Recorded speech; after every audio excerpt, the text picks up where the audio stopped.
যে কিয়ামতের একেবারে নিকটবর্তী সময়ে, কিয়ামতের আলামত, কিয়ামতের নিকটবর্তী সময়ে মানুষের চোখের দৃষ্টিগুলো সব আস্তে আস্তে ধীরে ধীরে কমে যাবে, দৃষ্টিগুলো লোপ পেয়ে যাবে। অখসাফাল কমার, এবং চন্দ্রের রং পরিবর্তন হবে। অখসাফাল কমার মানে খুসুফুল কমার, চন্দ্রগ্রহণ হবে। এটা আল্লাহ পাক কোরআনের ভিতর জানিয়েছেন। চন্দ্রগ্রহণ, জি কথা বলেন, চন্দ্রগ্রহণ হলো, এই চন্দ্রগ্রহণ হলে রাসূলুল্লাহর আদর্শ কি ছিল, রাসূলুল্লাহ কি করতো, আর আমরা বর্তমান মুসলমান কি করেছি, একটু ঠান্ডা মাথায় চিন্তা ভাবনা করা উচিত। সেই ছোটবেলা থেকে ওয়াজ নসিহত আমরা শুনছি, কিছু মানুষ আছে ওয়াজ শুনে শুনে মুখস্থ হয়ে গেছে। হুজুররা আর কি বলবো, আমরা নিজেরাই সব বড় হুজুর। খারাপ ভাববেন না জি, আল্লাহ পাক যতটুকু আমাদের শোনাচ্ছে ততটুকুর উপরে আমল করার মতন তৌফিক দান করুক। বলুন আমিন, জোরে বলুন আমিন। শুধু ওয়াজ শুনলে হবে না জি, আমল করতে হবে। সেই আমলটা রাসূলুল্লাহর তরিকা অনুযায়ী হচ্ছে কিনা, যারা উলামায়ে দ্বীন যে তরিকায় করেছে সেই দিন সেই তরিকা অনুযায়ী হচ্ছে কিনা আমাদের দেখতে হবে আমলগুলো। জি সম্মানিত উপস্থিতি, পবিত্র কোরআন খুলে দেখবেন, পবিত্র কোরআনের পারা নাম্বার 27, পৃষ্ঠা নাম্বার হলো 10, সূরার নাম সূরাতুর রহমান। এই সূরা রহমানের 5 নম্বর আয়াতের ভিতর আল্লাহ পাক বলছে ওয়াশ-শামসু ওয়াল কমারু বিহুসবান, বলছে না জি, কথা বলেন জি, ওয়াশ-শামসু ওয়াল কমারু বিহুসবান। আল্লাহ পাক সূর্য এবং চন্দ্রকে সৃষ্টি করেছে হিসাবের জন্য, দিন রাতের হিসাবের জন্য। এই দিন রাতের হিসাব কেন? পবিত্র কোরআন খুলে দেখবেন, পবিত্র কোরআনের পারা নাম্বার 10, সূরার নাম সূরাতুত তাওবা, আয়াত নাম্বার 36।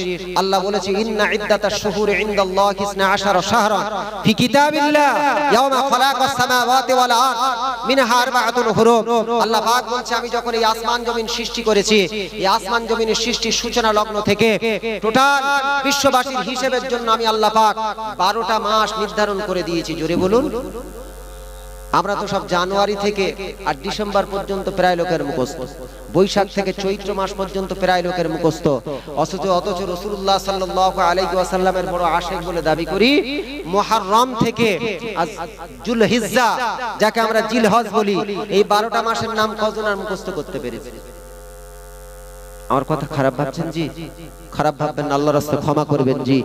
সম্মানিত উপস্থিতি, তাহলে 12টা মাস যেমন আরবিতে আছে, এই 12টা মাস যেমন ইংরেজিতে আছে, বাংলাতে আছে, পৃথিবীর সৃষ্টি সূচনা লগ্ন থেকে আল্লাহ পাক এই মানুষের হিসাবের জন্য যে সূর্য আর চন্দ্র সৃষ্টি করেছে, এই সূর্য চন্দ্রের হিসাব অনুযায়ী 12টা মাস আল্লাহ নির্ধারণ। পবিত্র কোরআনের পারা নাম্বার 29, সূরার নাম সূরাতুল কিয়ামা, সম্ভবত 7 থেকে 9 নম্বর আয়াত পর্যন্ত আল্লাহ পাক বলছে ফাইজা বারিকাল বাসর ওয়া খাসাফাল কমার ওয়া জুমিআশ শামসু ওয়াল কমার।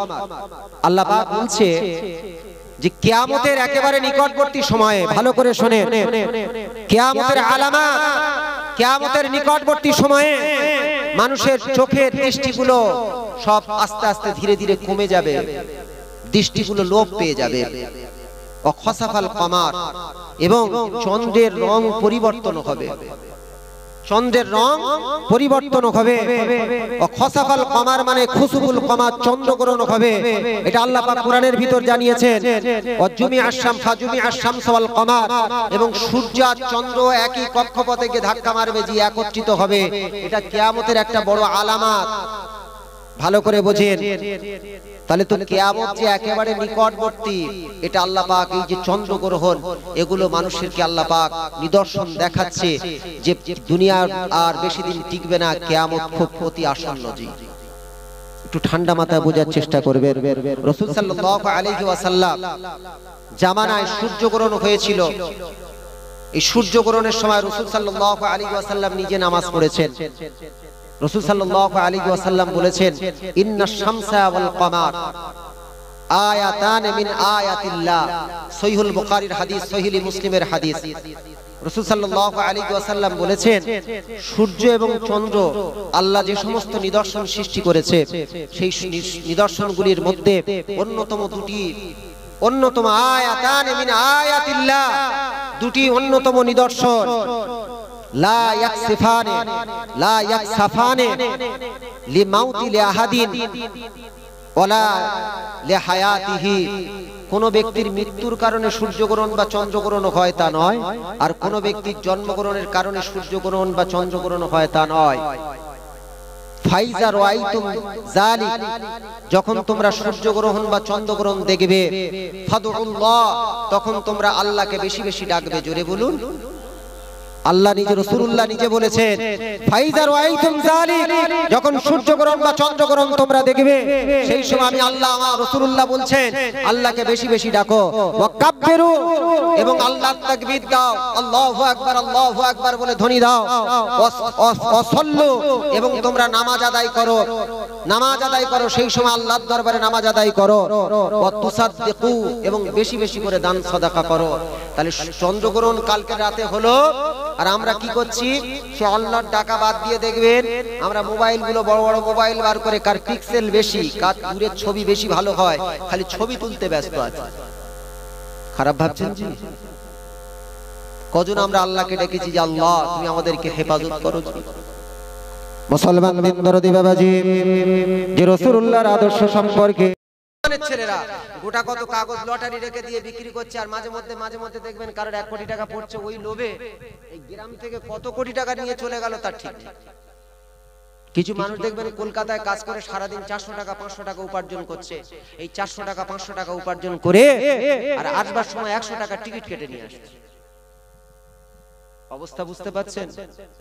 তার রাসূলুল্লাহ সাল্লাল্লাহু আলাইহি ওয়াসাল্লাম যে সমাজকে প্রতিষ্ঠিত করলেন, সেই সমাজ, যে স্বচ্ছ সমাজকে প্রতিষ্ঠিত করলেন, ইখরিজুহুম মিনাজ যুলুমাতি ইলান নূর, অন্ধকার থেকে আলোর দিকে ধাবিত করলো, যে সমাজকে অন্ধকার জাহেলিয়াতের যুগটাকে নিশ্চিহ্ন করে দিয়ে ইসলাম নূর নামক প্রতিষ্ঠা করলো, সেই ইসলামটাকে আমরা পেয়েছি।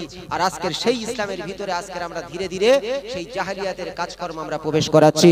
রাসূল সাল্লাল্লাহু আলাইহি ওয়াসাল্লাম বলেছেন, রাসূলুল্লাহ তরিকা অনুযায়ী রাসূলুল্লাহ শিক্ষা দিয়েছেন, সাদা কালোর মধ্যে কোনো ভেদাভেদ নেই, সাদা চামড়া আর কালো চামড়ার মধ্যে কোনো ভেদাভেদ নেই। একটা মানুষ আর একটা মানুষের উপর প্রাধান্য পেতে পারে না।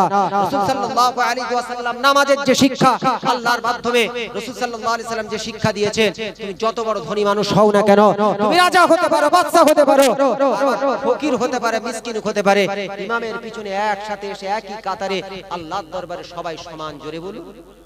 জোরে বলা যাবে না সুবহান করলাম? হুজুর এসেছেন, আমাদের আল্লাহ রাব্বুল আলামিনের দরবারে লক্ষ লক্ষ কোটি কোটি শুকরিয়া যে মসজিদে মক্কার বিশ্বনবী স্মরণে আয়োজিত হয়েছে। এই মাজলিসে আমাদের হুজুরের কত এই মাজলিসে পড়েছে, আল্লাহর দরবারে শুকরিয়া। আপনারা আশেপাশে যারা আছেন, আল্লাহ পাক তাকে বহু জ্ঞান দান করেছেন, তিনি বহুদিন ধরে কোরআন হাদিসের খেদমত করে চলেছেন। আলিয়া মাদ্রাসায় তিনি দীর্ঘদিন ধরে শিক্ষকতাও করেছেন। আল্লাহ পাক তার ইলমি খেদমতকে কবুল করুক, বলুন আমিন। আমার জন্য দোয়া করবেন, আমিও আপনাদের জন্য দোয়া করি। আল্লাহ পাক যে নবীর শানে আজকের এই মাজলিস, সেই নবীর হাতে কিয়ামতের ময়দানে হাওজে কাউসারের পানি পান করার মতন তৌফিক দান করুক, বলুন আমিন।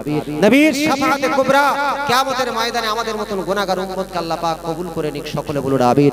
একবার জোরে তাকবীর দেন দেখি, নারে তাকবীর, নারে তাকবীর। উচ্চ স্বরে দরুদ শরীফ, আল্লাহুম্মা